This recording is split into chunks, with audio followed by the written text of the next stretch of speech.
Welcome to the Banker Lamp. Please enjoy the video. You'll begin by confirming system basics, Android version and Samsung model because updates matter. Once done, toggle Wi-Fi off and on, then restart the phone to clear transient glitches.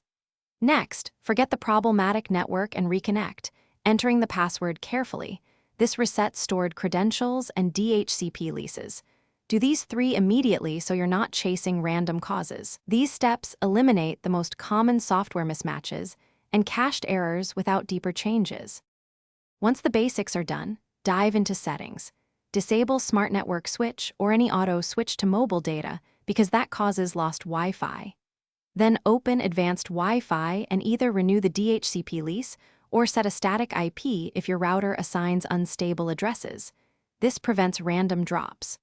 Also check sleep policy and exempt the Wi-Fi service from battery optimization so the system won't kill connections to save power. These changes address persistent drop causes tied to system. To finish, update your router firmware and Samsung system apps.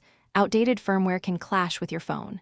If problems persist, reset network settings on the phone to restore defaults. This clears all saved networks and VPNs. After that, test the connection. If it still disconnects, try another Wi-Fi network or boot the phone into safe mode to rule out third-party apps. If safe mode fixes it, uninstall recent apps. This troubleshooting tip narrows down whether the issue is hardware, software, or external. Thanks for watching. If this was helpful, leave a like and consider subscribing. See you next time.